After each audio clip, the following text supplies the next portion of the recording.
All right, well, here's a little bit of Thanksgiving trivia for you. A little more than 5 million turkeys were killed this holiday season to prepare meals for a lot of you folks. Now, that figure is according to the National Turkey Federation. It's never a pleasant topic of conversation when we talk about an animal dying, but this afternoon it is the subject of our next story. 9 News storyteller Kevin Torres joins us now with a quirky piece he found out in Crested Butte, right? Yep, well, Amelia, last Sunday I was telling a story about Jingles the cat. The entire town of Crested Butte fell in love with the feline, and while I was out there, I was alerted to something unique in the town's newspaper. If you go to the obituary section, you'll notice something interesting. Not a lot of humans, just lots and lots of animals. So I met up with one of the paper's writers and a few folks in town to ask why.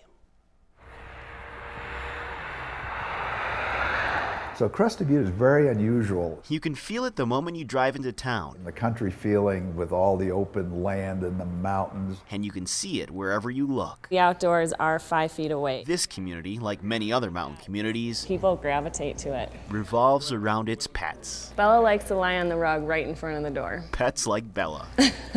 If you want proof, look no further than the local paper, the Crested Butte News. Well, I cover everything from the county government to features around town. As an associate editor, Alyssa Johnson will be the first to point out the paper's obit section. But we call them doggy obits around the paper. And she'll also be the first to admit there are more animal obits than human obits each week. That can be anything from dogs to cats. We had a horse in the paper this week. But we had a really good relationship, and it was great. Jerry Deverell placed an ad for his horse Dink. I picked out a picture and said, well, I got to put this in the paper. In this town, he says it's just normal. I mean, he was a great animal and got me out of a lot of trouble. Depending on the week, the animals may vary. I think the most unusual that I have seen is the deer that hit my car outside of Gunnison when I wasn't expecting it. The ads are unique, filled with poems, goodbye notes, and this. Well, interestingly, I think the most emotional one for me was where they were unable to write anything, and so all we got was the picture and the dates, because they were so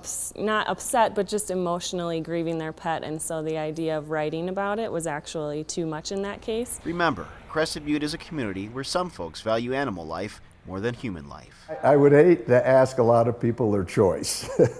I'm not sure that I would ask any of my friends if it was me or their animal, because I'm pretty sure I know what the answer would be. Saying goodbye is never easy, especially when it's to someone who meant so much to you and your family. It's just their chance to kind of give them a farewell.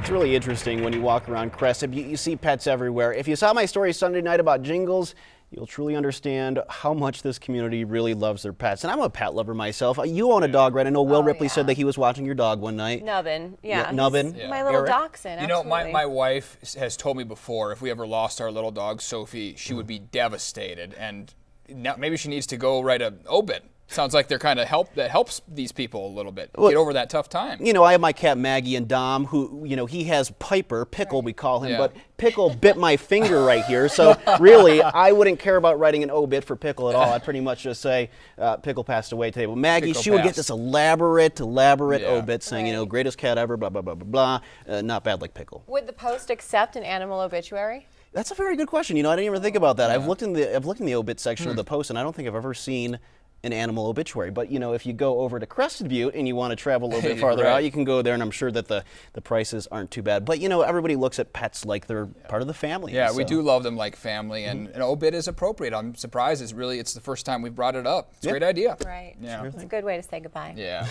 All right, thanks a lot, Kevin. Sure appreciate it.